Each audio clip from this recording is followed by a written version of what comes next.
सुप्रभात बच्चों। आज हम ये आपके पाठ्य पुस्तक के क्षितिज के काव्यखंड के पहला पाठ जो सूर का पद है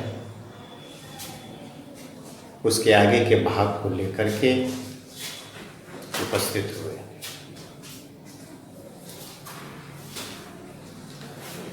पिछले खंड में हमने चर्चा की कि किस प्रकार श्री कृष्ण उद्धव को अपना संवाद लेकर ब्रज भेजते हैं। ब्रज में पहुंचने के बाद उद्धव गोपियों की मनोदशा को देखकर भली भांति परिचित होते हैं और कृष्ण के द्वारा दिए गए संदेश को गोपियों को समझाने की कोशिश करते हैं। गोपियों को योग का संदेश रुचिकर नहीं लगता, वो उसको अपने लिए ग्राह्य नहीं समझती है। ध्यानपूर्वक उद्धव की बातों को सुनने के बाद गोपियों की मनोदशा विचलित करने वाले ही हो जाती है।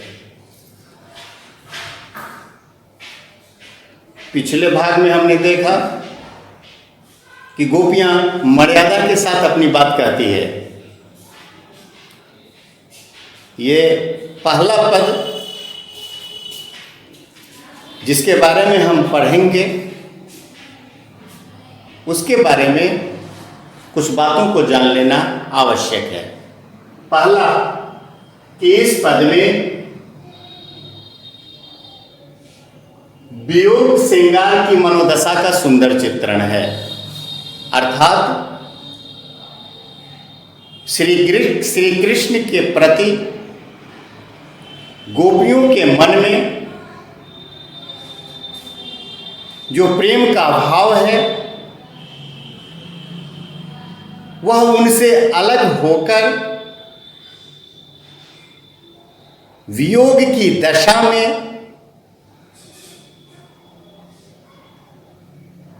उनका दुख और बढ़ जाता है।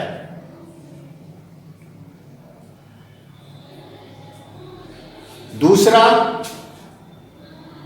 इस पद में ब्रज भाषा का प्रांजल रूप देखने को मिलता है।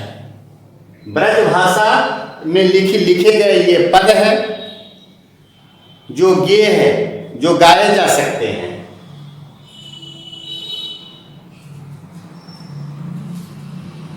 तीसरा, गोपियां उद्धव को संबोधित करते हुए अपनी बात कहती है, इसलिए यहां ये संबोधनात्मक शैली है। संबोधन शैली में गोपियों के द्वारा कही गई बातें इस पद में देखने को मिलती है। चौथा, गोपियों के कथन में व्यंग का भाव दिखाई पड़ता है। इसको समझ लेते हैं। हम अपनी बात किसी को इस तरह कहते हैं जैसे हम उसका उपहास उड़ा रहे हो, उसकी हंसी उड़ा रहे हो। यही साहित्य में व्यंग कहलाता है। तो उसने व्यंग का सहारा लिया है, व्यंग के द्वारा अपनी बात कहती है। इस पद में विभिन्न अलंकारों का बड़ा ही कुशलता के साथ बहुत ही सुंदर प्रयोग तुलसी ने ये सूरदास ने किया है, जिसमें रूपक अलंकार, दृष्टांत अलंकार, वक्रोक्ति अलंकार और अनुप्रास आदि अलंकार के दर्शन होते हैं।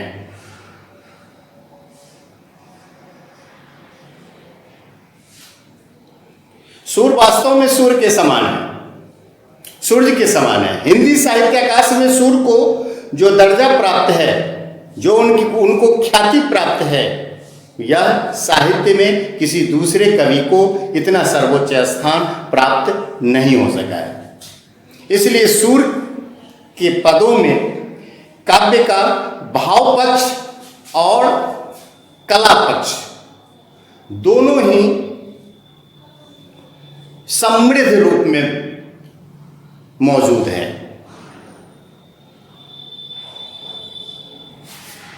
कहती है गोपियां कि उद्धव तुम हो अति बरभागे। उद्धव, उसके बाद अल्प विराम। उद्धव को संबोधित करते हुए कह रही है, संबोधन शैली है। उद्धव तुम हो अति बरभागे, तुम बहुत बड़े भाग्यशाली हो।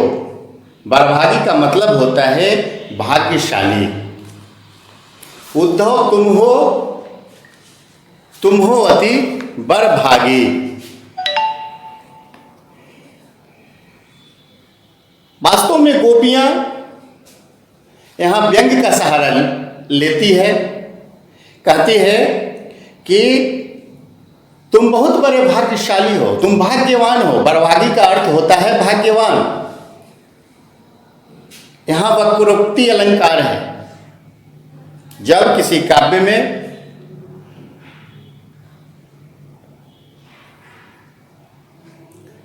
किसी उक्ति का अर्थ जानबूझकर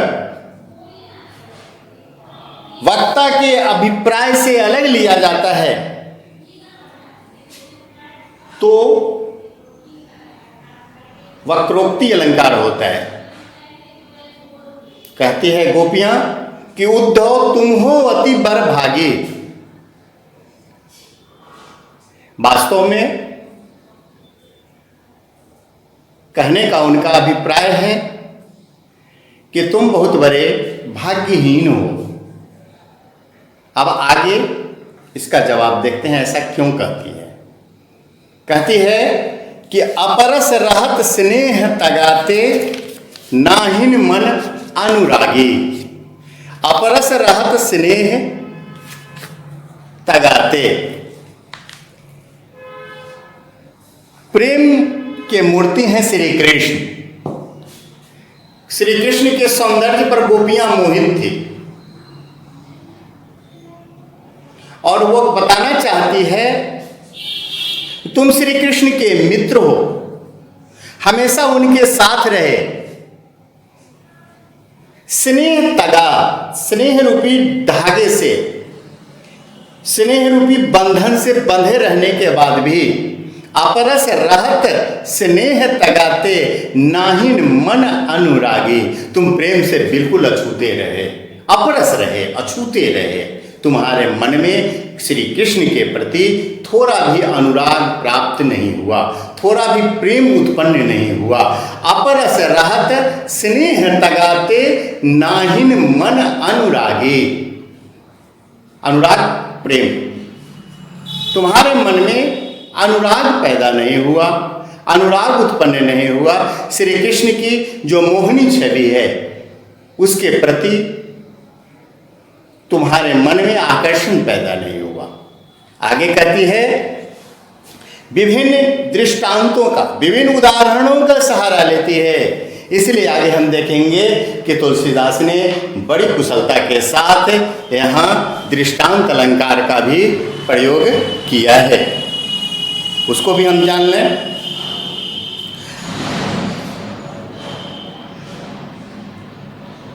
किसी काव्य में जब उपमेय और उपमान तथा उनके साधारण धर्मों में बिंब प्रतिबिंब का भाव हो, मतलब यह कि उपमेय और उपमान में बिंब प्रतिबिंब भाव की समानता पाई जाती हो, वहाँ दृष्टांत अलंकार होता है। आप समझने के लिए इसको आसानी से ऐसे समझ सकते हैं कि काव्य में जहाँ एक ही भाव या आशय की दो बातें कही जाए, एक ही भाव या आशय की दो बातें कही जाए, वहां दृष्टांत अलंकार होता है। जैसे एक उदाहरण कि सुख दुख के मधुर मिलन से यह जीवन है परिपूर्ण। सुख दुख ये जो भाव है, इसमें बिंब प्रतिबिंब का भाव है, इसलिए यहाँ दृष्टांत है। तो वो दृष्टांत कौन कौन सा है, जरा उसको देखेंगे। कहती है कि पुरैन पात रहत जल भीतर। पुरैन मतलब कमल का पत्ता। कमल का पत्ता जल के भीतर रहता है। पुरैन पात रहत जल भीतर, तारस देहन दागी। लेकिन जल बिंदुओं का उसके ऊपर जरा भी प्रभाव नहीं पड़ता, उससे वो अछूती रहती है।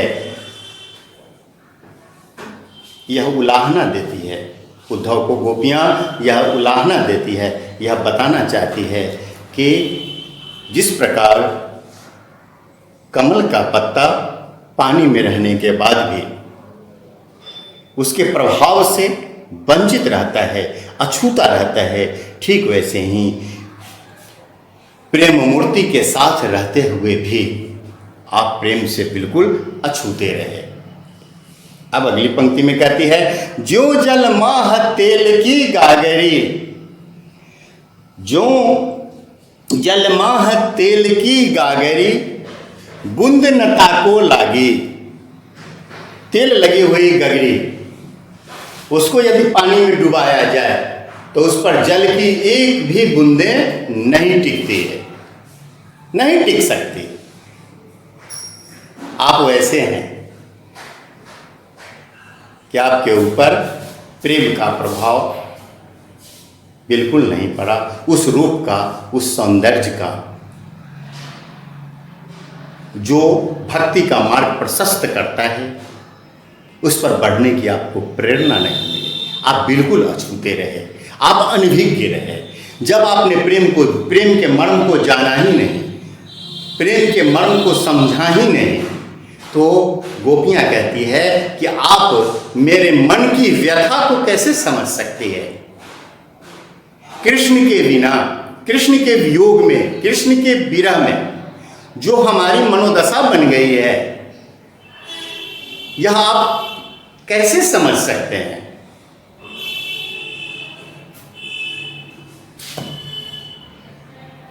यहाँ एक चीज ध्यातव्य है। मैंने गोपियों की मर्यादा की बात की थी।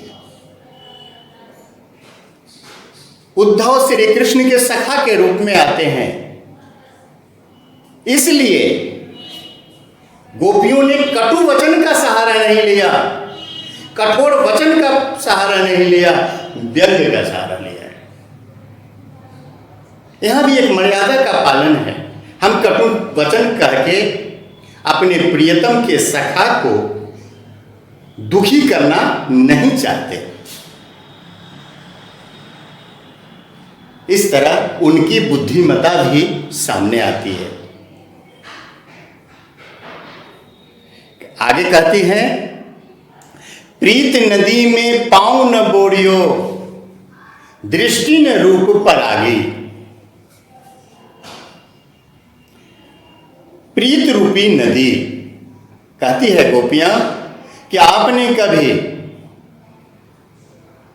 प्रीत रूपी नदी में स्नान करने की कोशिश ही नहीं की, कभी आपने स्पर्श ही, चरण स्पर्श ही नहीं किया, तो आपको उसके बारे में कैसी अनुभूति हो, आप उस आनंद को कैसे प्राप्त कर सकते हो।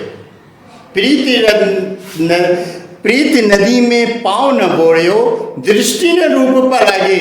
आपकी दृष्टि में वो आया ही नहीं, उस रूप पर, उस मोहिनी सूरत पर, उसके आकर्षण के जाल में आप फंसे ही नहीं। दृष्टि न रूप पर आगे, आपकी दृष्टि वहां नहीं गई, उससे अलग रह गई। प्रीत रूपी नदी, इसलिए यहां रूपक अलंकार है, रूपक अलंकार है। प्रीत रूपी नदी, प्रीत नदी में रूपक अलंकार है। प्रीत नदी में पाँव न बोड़ियो, दृष्टि न रूप पर आगी। कहती है गोपियाँ कि आप उस रूप के आकर्षण में मोहित नहीं हुए, क्योंकि आपकी दृष्टि ही वहां तक नहीं पहुंची। प्रीत नदी में पाँव न बोड़ियो, दृष्टि न रूप पर आगे। अब अपने बारे में बता रही है, अपनी व्यथा के बारे में बता रही है कि सूरदास अबला हम भोरी। कहते हैं सूरदास कि गोपियाँ अपने आप को अबला कहती है, अपने को असहाय कहती है। सूरदास अबला हम भोरी, गूढ़ चाटी ज्यों पागी। अपनी दशा का वर्णन करते हुए, अपनी अवस्था का वर्णन करते हुए गोपियाँ कहती है कि जिस प्रकार चींटियाँ शक्कर के साथ लिपटी रहती है, उससे अलग नहीं रह सकते।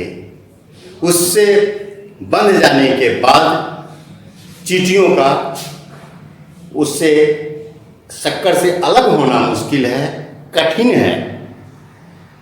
ठीक उसी प्रकार हमारी दशा है। मन क्रम वचन से मैंने श्री कृष्ण को अपना सब कुछ मान लिया है,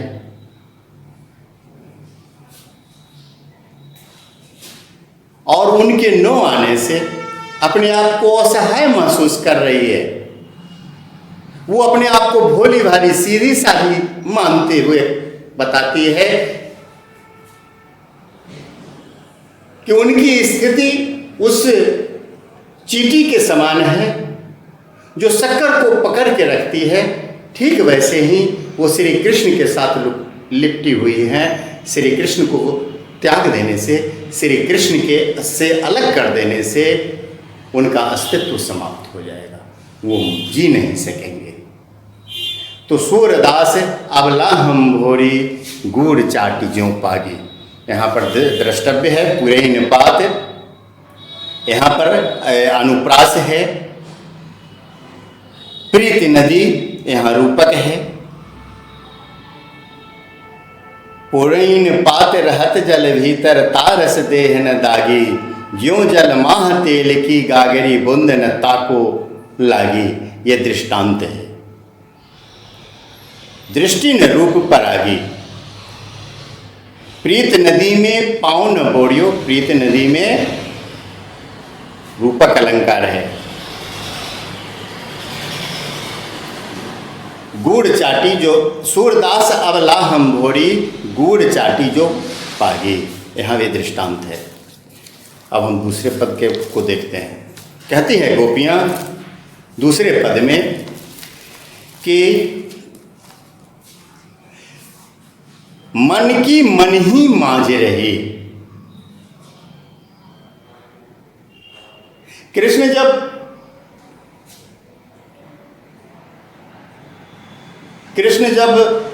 नंदगांव छोड़कर मथुरा चले जाते हैं तो इस बीच में गोपियां श्री कृष्ण के बारे में ही सोचती रहती है। गोपियों के मन में श्री कृष्ण के लिए बहुत सारी बातें भरी हुई है, श्री कृष्ण की यादें समाई हुई है, और वो बातें वो श्री कृष्ण को बताना चाहती थी, लेकिन सारी बातें, सारी इच्छाएं, सारी अभिलाषाएं उसकी अधूरी रह गई। गोपियों की सारी बातें मन में ही रह गई। इसलिए गोपियां कहती है कि उनकी सारी बातें मन में रह गई, जिसको वो कैसे अभिव्यक्त करें। यहां भी गोपियों की मर्यादा की बात होती है। प्रेमी के साथ जो अंतरंग संबंध है, इसकी चर्चा हम दूसरों के साथ नहीं कर सकते। ना ही परत कहे, दूसरे को नहीं कही जा सकती। अब वो किसको जाकर के कहे। इसलिए गोपियों के मन की बात मन में ही रह गई। वो श्री कृष्ण को कहना चाहती थी, श्री कृष्ण स्वयं आए नहीं, श्री कृष्ण से बात नहीं हो सकी, इसलिए उनकी मन की सारी बातें, सारी प्रेमपूर्ण बातें गोपियों के मन में ही रह गई। कहती है गोपियां उद्धव को, कहिए जाई कौन पे उद्धो नाही परत कही। कहिए जाई कौन पे उद्धो नाही परत कहे। ये जो हमारे मन में जो बातें हैं, श्री कृष्ण के प्रति जो हमारा अनुराग है, जो प्रेम बढ़ा हुआ है, जो यादें बसी हुई है, इन बातों को हम किसको जाकर के कहें? कहिए जाई कौन पे उद्धो। हे उद्धव, इन बातों को हम किसको कहें? यहां भी संबोधन है। संबोधन शैली में गोपियों द्वारा कही गई बात है। उद्धव को संबोधित करते हुए गोपियां कहती है कि हमारे मन की सारी अभिलाषाएं मन में ही रह गई, वह पूरी नहीं हो सकी। अब अपने मन की हम बातों को किसको जाकर के कहें? यह ऐसी मन की प्रेम भरी बातें हैं जो प्रियतम को ही कही जा सकती है, और उन्होंने स्वयं न आकर संदेशा भिजवाया है। ऐसी परिस्थिति में हम अपनी मन की बात किसे जाकर के कहें? कहिए जाई कौन पे उद्धो नाही पड़त कहे। ये ऐसी बातें हैं जो दूसरे को नहीं बताई जा सकती, दूसरों को नहीं कही जा सकती। और इस तरह से इसमें गोपियों का श्री कृष्ण के प्रति, गोपियों के मन में जो प्रेम पूर्ण भाव है, उसकी गहनता दिखाई देती है। गोपियां श्री कृष्ण के प्रेम में डूबी हुई हैं, यह दिखाई देता है। कहती है, अवधि आधार आस आवन की तन मन बिठा सहे। अवधि आधार आस आवन की अवर्ण की आवृत्ति है, इसलिए अनुप्रास की बहुत ही अनुपम छटा है जिसका प्रयोग सूरदास ने यहाँ किया है। अवधि आधार आस आवन की अनुप्रास आप जानते हैं।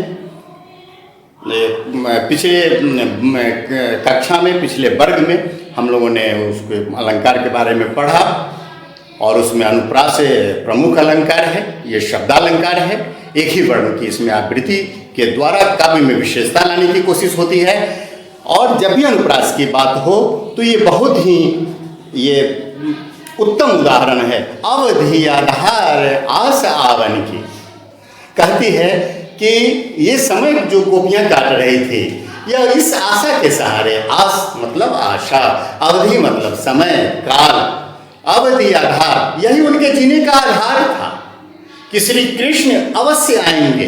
अवधि आधार आश आवन की तन मन वृथा सहे। वो जो विरह की व्यथा है, जो दुख है, जो कष्ट है, जो अंदर की पीड़ा है, विरह की पीड़ा को इसलिए सहन कर रहे थे क्योंकि ये समय भी कट जाएगा, ये अवधि चली जाएगी। तो इस आशा के सहारे के श्री कृष्ण आवेंगे, वो अपने जीवन रूपी नैया को खे रही थी, और श्री कृष्ण आएंगे, वो अवश्य पार लगा देंगे।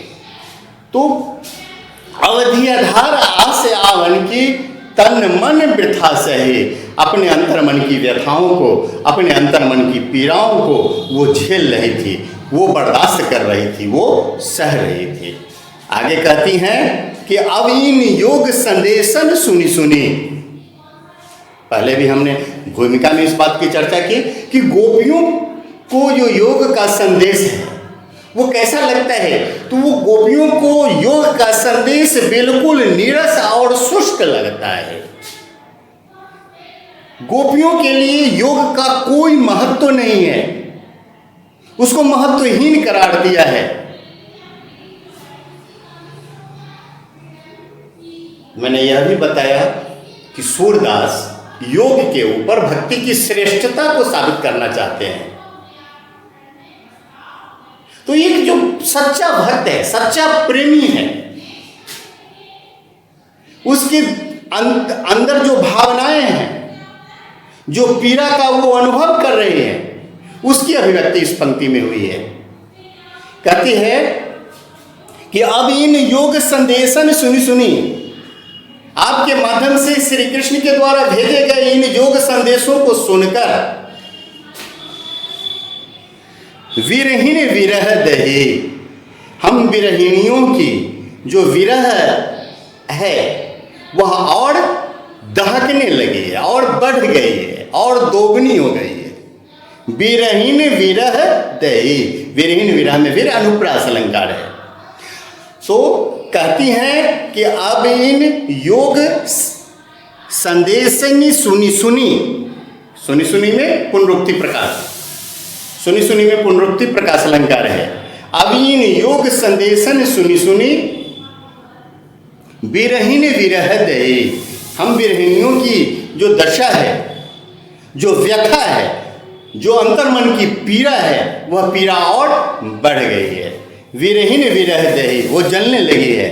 और आगे कहती है चाहते होते गुहार जितहिते। जहां से उनको उम्मीद थी, इस बात का विश्वास था कि श्री कृष्ण आएंगे और जब उनका मिलन होगा तो यह जो विरह की पीड़ा है यह स्वयं दूर हो जाएगी। वो चाहती थी, श्री कृष्ण को इसलिए याद करती थी कि उनको अपने मन की पीड़ा बताएंगे। विरह की पीड़ा सुनकर अपने प्रिय को जब वो इसके बारे में बताएंगे तब उनका दुख दूर होगा। लेकिन जिनको वो बताना चाहती थी, चाहते होते गुहार जितते, जिनको ये माध्यम समझती थी कि जिसके द्वारा उनकी पीड़ाओं का हरण होगा, आज वो कृष्ण के नहीं आने से कहती है कि चाहते होते गुहार जितते उतते धार बहे। जितना अपने आप को संभालना चाहती है, अश्रुओं की धारा अविरल प्रवाहित हो रही है, वह रुक नहीं रही है। विरह का यह अतिरेक है। देखो बच्चों, ये मिलन और विरह, ये सुख और दुख, यह जीवन का दो पक्ष है जिसमें दोनों की आवश्यकता जीवन में है और एक के बिना दूसरे की कल्पना नहीं की जा सकती और एक दूसरे का अनुन्याश्रय संबंध है। पूर्णिमा के बाद अमावस्या का आना स्वाभाविक है, वैसे ही अमावस्या के बाद जीवन में फिर पूर्णिमा का आना आवश्यक है। दुख की घड़ी के बाद दुख के क्षण कटने से सुख के पल जीवन में आते हैं। तो कहा गया है कि मिलन अंत है मधुर प्रेम का। जब प्रेम है तो मिलन के बाद उस प्रेम वह फिर वो सुसुप्त अवस्था उसकी आ जाती है। मिलन अंत है मधुर प्रेम का और विरह जीवन है। जीवन की नैया को आगे बढ़ाने के लिए प्रेरणा मिलती है, वह वियोग और विरह की घड़ी में ही मिलती है। जीवन में जिस तरह से ये उदासीनता घर कर गई थी, उसमें नए जीवन की प्रेरणा का संदेश श्री कृष्ण ने दिया है, जिसको मैंने पहले लेसन में, पहले पाठ में आपको बताया था। वह यही है कि मिलन अंत है मधुर प्रेम का और विरह जीवन है। विरह प्रेम की जागृत गति है, यह जागृत अवस्था है, ये आपको सोने नहीं देती। इसमें उदासीनता नहीं है, निगेटिविटी नहीं है, नकारात्मक तर्क नहीं है। तो विरह प्रेम की जागृत गति है और सुसुप्ति मिलन है। तो वो उनके ऊपर जो संदेश का उद्धव का कहना है कि गोपियों के प्रेम से, गोपियां श्री कृष्ण से अपने प्रेम को अलग कर लें, और गोपियों के लिए उसके जीवन में योग का कोई महत्व नहीं है, यह वह बताना चाहती है। कहती है कि चाहते होते गुहार जितहिते उतते धार बहे।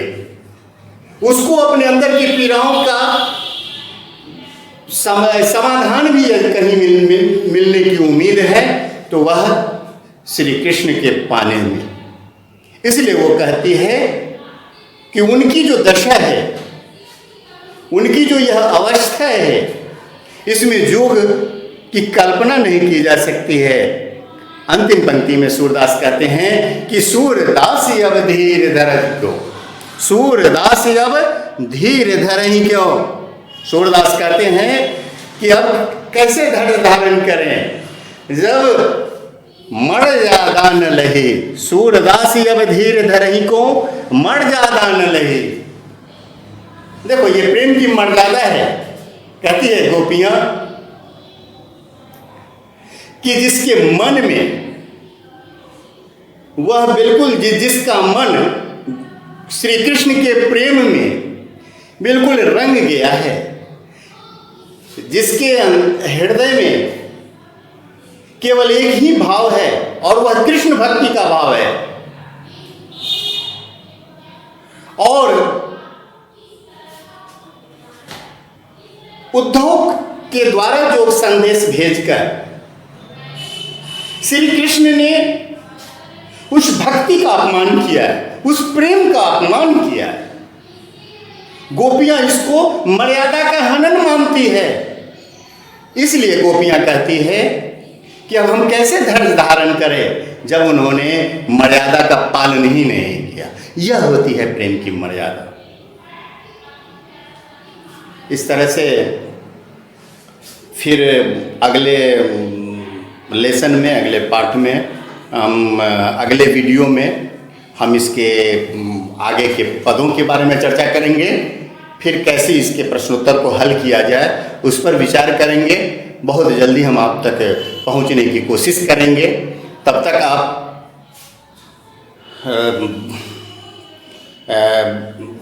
आप जो पहले वीडियो में जो कुछ मैंने बताया है उसको एक बार फिर ध्यान से सुनिए और कैसे हम तैयारी करें, कैसे हम आगे बढ़ें, उसके बारे में सोचिए।